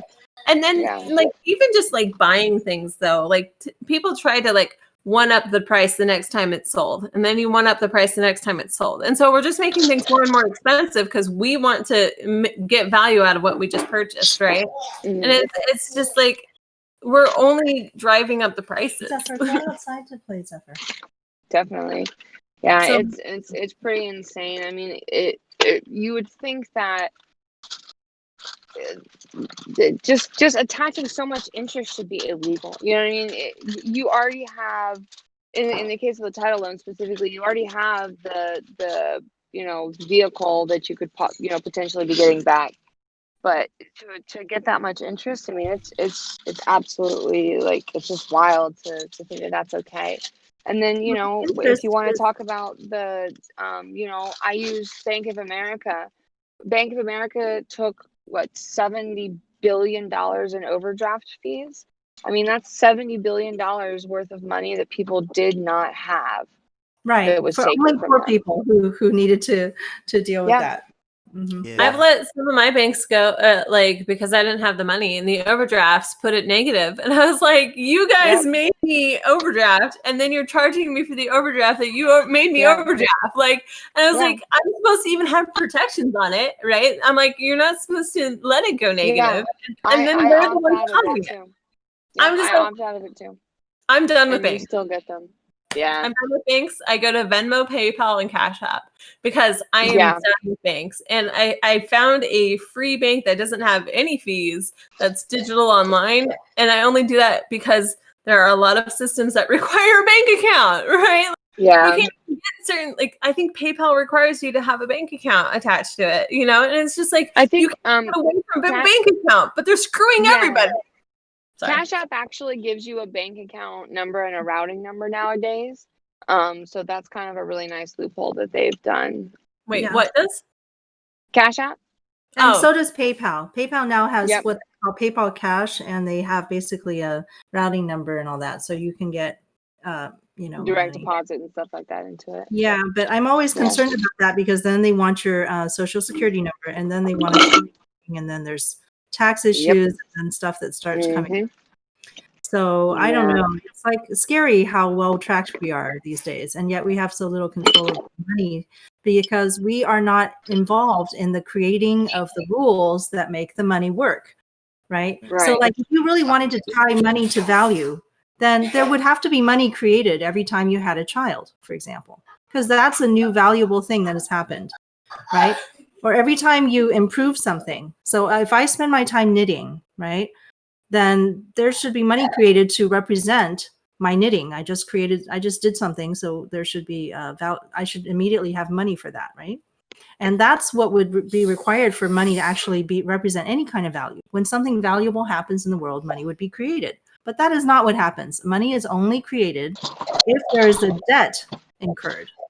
So while we have that system, it's never going to, we have to turn our brain around to really think of it that way. Like, we want to minimize the amount of debt in our society, not increase it. So there are things that have come out to help, or people are coming up with ideas right now, I should say, where I forget who it was, and I think it's okay that we talk about ideas because, someone else isn't going to know your exact idea, and it's just going to be a different version, maybe merged together. And anyway, so the idea is that each item that's made has value, right? And then you can take a picture. Maybe there's a number that goes to this. Like, maybe if you're in a video game, this was like 5 whatever, coins. And then, then when it transfers to someone else, there's been that exchange, but it's each item, and it would almost make bartering easier. But the question I asked them that they had an issue with, they're like, well, what happens if, that energy that was used to create that thing, is now at a thrift store, right? So it would almost need to have a new amount attached to it because the value has changed, right? And then so that becomes your new baseline, because then you can evolve it. Maybe you bought like a box and then you spent time adding gems and stuff, and you've added value. So that new added value plus the price of the box that you bought it for, and so it would actually generate better math for what's been created. And then you can even figure out, comparatively what other people are paying for stuff, So it's really hard to account for all the value that there is in the world, because what's valuable to one person is not valuable to another person. I was just about to say that. Yeah, something that I might know. think is valuable and really, really need. If I'm on the side of the road with a blown out tire and I don't have a jack, that jack is going to be extremely valuable to me versus somebody who's you know, in the middle of the ocean on a boat. They don't need a tire jack. That is a significantly lower value. You know, so value isn't something that's a standard across the board for a particular item or service. You know, value is something that fluctuates, and that's why the barter system works so much better. You know, I have something that you find particularly valuable that might not be as valuable to me right now, but you have something that I find extremely valuable that doesn't have as much value to you. You know, and when you use a barter system like that, you both wind up with something that is extremely valuable to you in exchange for something that, you know, you didn't necessarily need as much. It had a lower value. But to the other person, you know, it's a good value. You know, that's why personally I like using the barter system so much for goods and services. So in order to like make more complex transactions though, that may require a lot of, you know, borrowing and stuff, right? So that's how we created money and capitalism and all this, to be able to, you know, build railroads that, you know, no single person could fund by themselves, or to do something that's, you know, a really vast project that requires the cooperation of a lot of people. But then at the same time, we really humans can't grasp the concepts of all this money exchanging. I mean, I'm working with students in mathematics. I'm a private tutor, and I've noticed that at about fourth grade is when most parents are no longer able to. Okay, and that is a very low bar in our country. They're no longer allowed to what now? I'm sorry. At about fourth grade is when the parents start feeling like they're no longer able to really help their children, and they start sending them out for, you know, tutoring. They may start earlier, but you know, you're generally by fourth grade, most parents are like throwing their hands up in the air, like, okay, we're going to have to get someone to help you with that, you know. So the mathematics level of our country is not very high of people in general, and yet we have to all deal with money, and then the amount of, you know, understanding of mathematics and just, you know, abstract concepts like how does money represent value or represent debt becomes out of reach of most people in our country very quickly. And so like the way that we have things set up is so complicated that people can't understand it. And then add all the mental issues. Maybe you've been traumatized and your like bandwidth is just gone. Maybe it's even triggering for some reason. You know, like we don't, and if you're broke, you don't have money to even educate yourself on how to manage money, right? And so like we had a UBI, we could practice using money when we're, you know, younger, when our most receptive to learning things, you know. And then you could like go about life. But no, if everybody's broke, you're not going to have that opportunity. You know, if you live in a family that's highly involved with crime, they know how to do the jail system, no problem, right? You know, let's just use that, right? But if you've never gone to jail, you don't know the language, right? It's just, exactly that's money, right? Like you don't know that language, and then it's like, okay, what's going on? I feel like I'm getting fucked over everywhere. Well, even calculating a tip requires fractions and percentages, and at that point, most people are already lost. So we're talking about a nation that is constantly having to tip people, but they don't know how to even calculate that. Sometimes they get a little app or something to do it for them. So what I'm actually talking about here again is to bring it back to the universal basic income. Is that's a really good way to easily tie the money back to value, because we value human beings and we value freedom. And so the UBI is really an evaluation of how much freedom should each person have in their life, right? If you think that people should have this much freedom to at least choose a home, choose what they eat, be able to eat, right? Have good health care, whatever. These are the things that we're really designing as a society. And the UBI should represent exactly how much is a basic, you know, freedom that everybody should have. We think that people don't have that kind of freedom, don't have a right to live, you know, and to have food and to have all these. That's a decision we made long ago, right? But we can change that decision and design a new society. I hope that we can. I hope we can too. Because the decisions have been pre-made for us, and that's not how a democracy works. And I think confusion is a big part of keeping people powerless. Oh yeah, no. If people are dumb, then they can't do anything.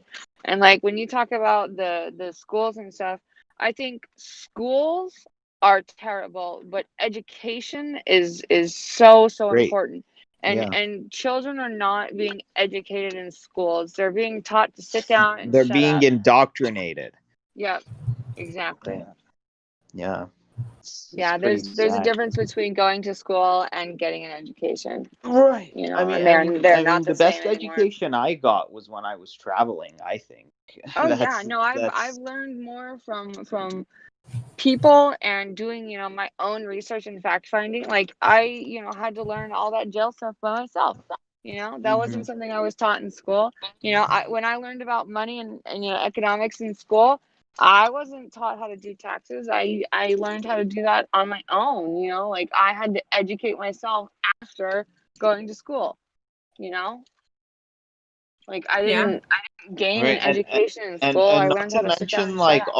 all the property taxes these schools collect to just not do anything for us. Yeah. What the Well, hell? funny that you mentioned that. My brother actually has an IEP, which is a individual learning plan or I have education the plan. same thing.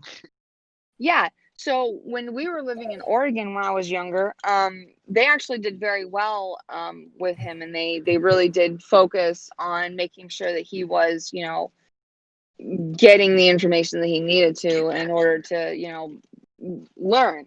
When we moved to South Carolina, he was in the 9th grade, and they, carried his IEP over, and they get funded by the government to have somebody in that school system that is familiar and enforces these IEPs and make sure that, that individual is, getting the education that, they're supposed to be getting.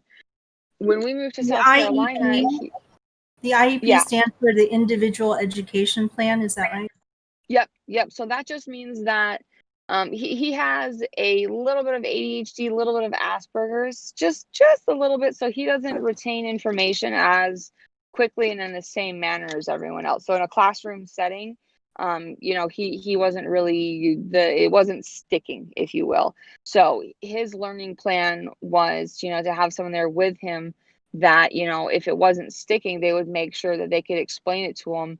He's particularly visual. So, when doing math, instead of just numbers, they would write the number and then they would put dots on the paper. And so he could see that 2 + 2 = 4 because he can see 2, you know what I mean? So that, they would make sure that he was getting the information and learning correctly. When we moved to South Carolina, they put him in a special needs class, which he wasn't special needs. He was just IEP. So he would just, take a little bit of extra time to get the information, but he was still able to learn, you know what I mean? And he was put into a special needs class with children who are nonverbal, children who, were in wheelchairs and stuff like that. And that he wasn't learning. He was given, build the blocks in the 9th grade. You know what I mean? Like, and when my mother came and spoke to the school system, the people that had, these IEP certifications didn't even understand anything about the IEP program. It was basically non-existent. So they're getting funded to have these people that are specialists in these IEPs to work with children who are not special needs. They just have, a little bit different learning style. And they literally just stuck him in a special needs class. You know what I mean? And we're still collecting that government check. So not only is he not going to the normal classes, he's missing out on the normal classes to go sit in a classroom and play with blocks in the 9th grade. You say that, and to me, I'm just like, it's all money again. It all boils back to how much money can I exploit out of this person, like you qualify. Here you go. I want the money from the government, or I want the money from the service, and like, I got all the money, and then the person is the one who's paying for it, right? The person who's not getting the education, the person that is being, exploited, it doesn't even know what's going on, maybe even, and it's just like such a cruel. He was just like, he was just like, he was just like, Mom, why am I in this class? Like, he, like I said, he is, able to, talk in a group setting.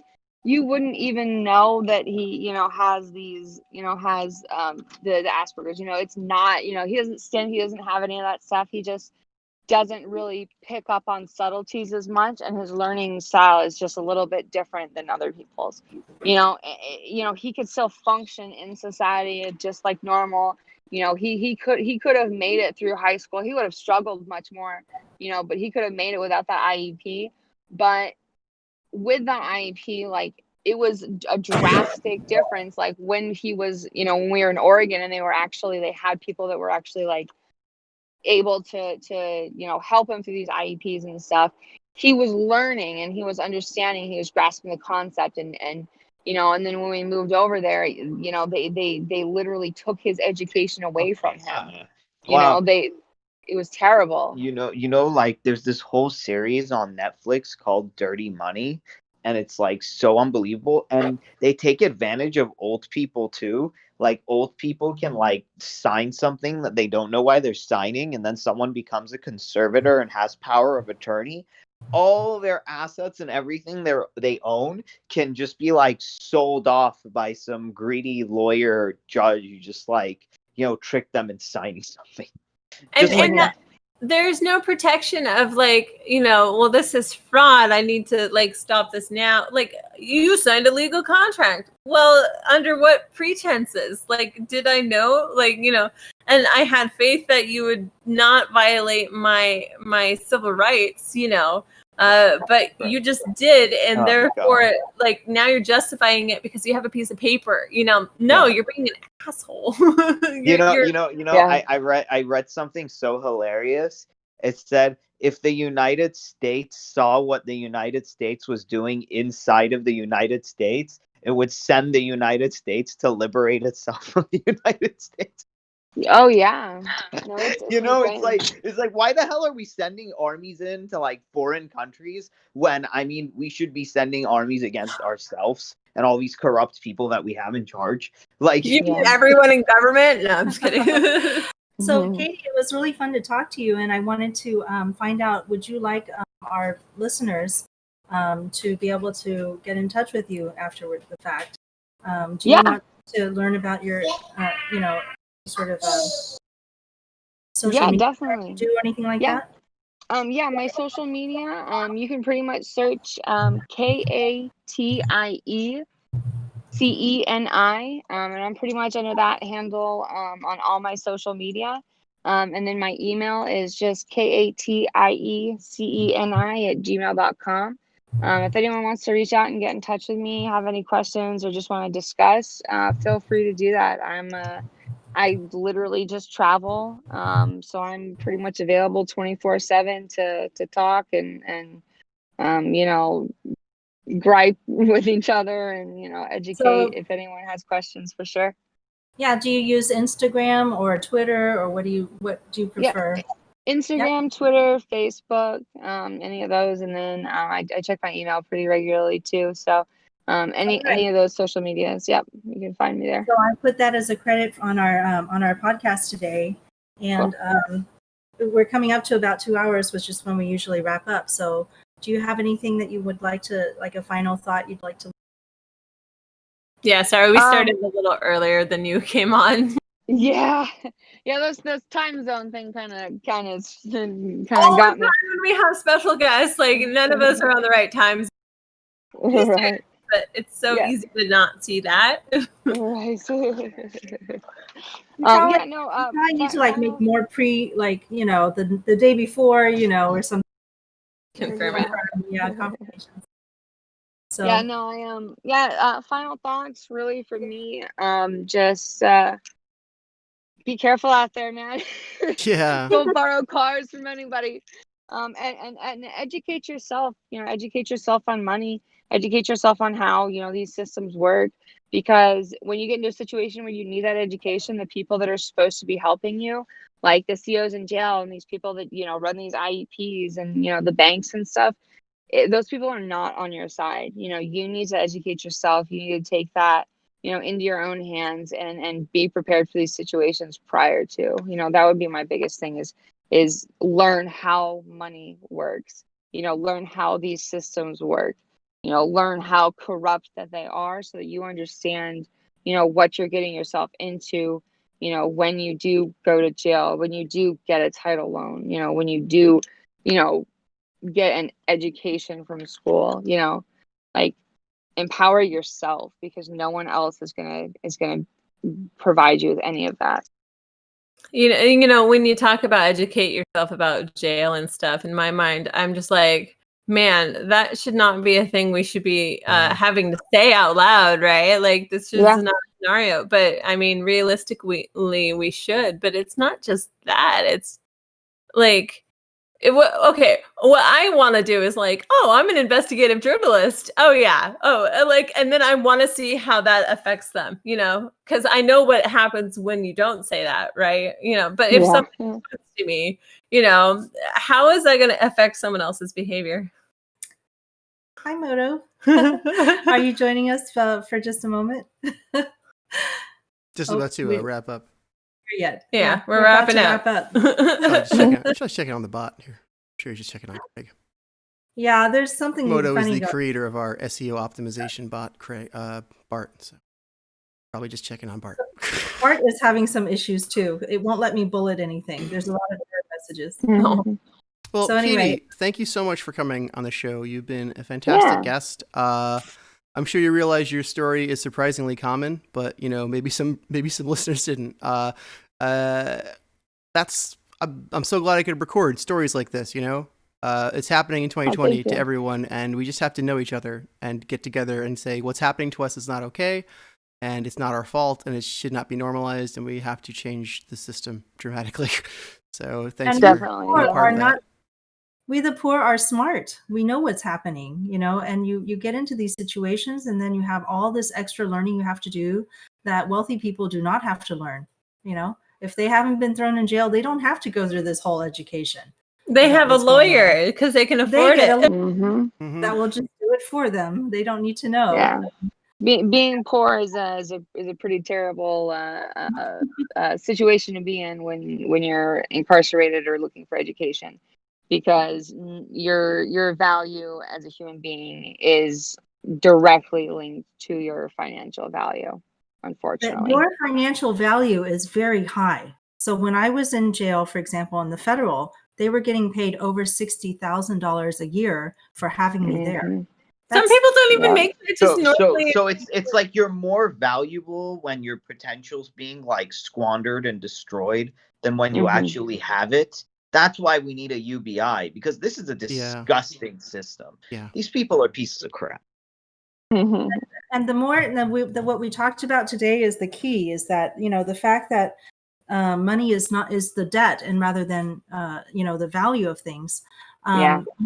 Once we understand that, then we can really make things different. But in the meantime, every time we try to grow the economy, we create more classes of people who are basically helpless to do anything for themselves. And so other people have to do things for them. That increases the GDP, right? If you can't do your own cooking and you eat out at a restaurant, GDP just went up.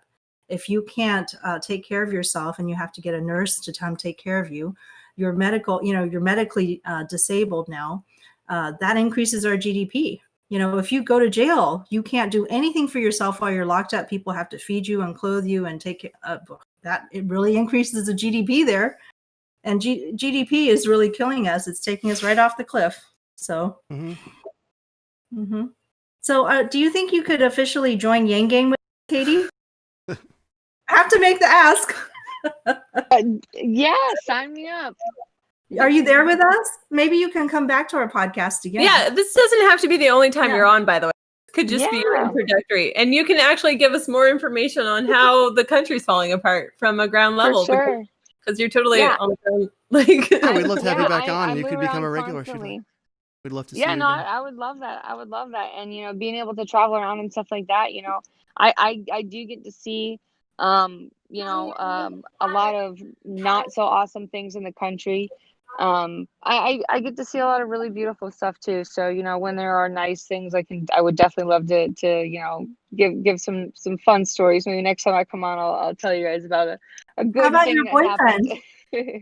How about this boyfriend that we've heard about? Is he ever going to be able to, are you guys able to talk to each other now? Has this ordeal Oh yeah, no, all of our charges are dropped. We were planning on staying in Santa Rosa for, a day as we passed through. And we wound up staying there for about a month. But now we are out of the state of New Mexico and all of our charges are dropped. So they just stole a month and a couple $1,000s from us. But everything is back to normal now. So he's out. We're both free and back on the road again. So we'll bring him to the podcast if he is able to join us. We would love to. Yeah, definitely. We can do that for sure. Cool. Well, thank you again for coming on. Yeah, thanks for having me, guys. I really appreciate it. Should the rest of us sign off? Oh yeah, we should give our tags too. Sorry. Let's start with you, Faye, and then we'll go. I'm Faye, Faye Koo, and I'm at Palestine Math on Twitter. Faye Doney, and my Twitter handle is Tisdoney, TISDONEY. Also, I'm making a documentary. If anyone has any equipment so that I can buy equipment, please. My Venmo is Art by Doney, ARTBYDONEY. Thank you. Good. How about you, Ariel? You ready? Yeah. So you can find me on Ariels on Twitter, and also Revolutionary Thinking on YouTube. I just put out an interview I had with the Dividend Report talking about Good Dollar, the universal basic income cryptocurrency, and like what it means and how we can use that as maybe like a bartering system with this digital currency that's not connected to the one that we have right now. Cool. Very nice. Yeah, and my interview with the Paget Kagi hopefully is coming on YouTube soon. The Twitch one is there, but it's behind a paywall, and even I can't see my own interview because. But yeah, it's just gonna. Okay, somebody donate something so that Ariel can see his own interview. These times of paywalls, these times of manufacturer scarcities, everyone doing what they must.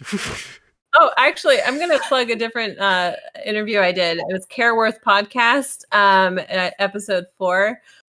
She talks at the beginning and then it's me. It's probably by far one of my best interviews I've ever done. If you want to know about the projects I'm working on, it was golden. It was with golden. Karen? Yeah, Karen. With our fellow podcaster, Karen? Yeah. So check out the Careworth Podcast. I guess, Shale, it's just your sign out now. My name is Shale Riley. My Twitter is SHAELRILEY. Thank you so much for joining us. We have another show coming up tomorrow. Who is on our show tomorrow? Is it John Munitz? Yes, it is. What time is it? Yeah, Hill of Roses. It's late. It's not our normal time. I believe we have an evening show tomorrow, but I'm going to go to... Oh, I got it. It's at 8 Eastern, 6 to 8 Eastern. 6 to 8 Eastern time, tomorrow. that's right. So that Eastern is time, guys. Tomorrow, Saturday, October 10th. John Munitz of Hill of Roses. And followed by game night. 6 to 8 Eastern, and then 9 to 11 Eastern, we have game night where we'll play Jackbox games, unless just me and Sheridan show up, in which case we will play Payday 2. And if only I show up, I will play guitar. Oh my gosh. Show up. Let's make a commitment right now to show up. Me and Faye, we're going to have 2 Fays. Okay. Now that I have some stability, I can show up. Sounds good. I will see you then. Thank you for listening. We love you. Wild Fays have arrived. Thank you for watching. I'm just going to kick Craig out and the stream, and yeah. Cool. Good show, guys. Right. Well, thank you guys for having me. We'll see you guys later. I'll see you again soon. It's good meeting you.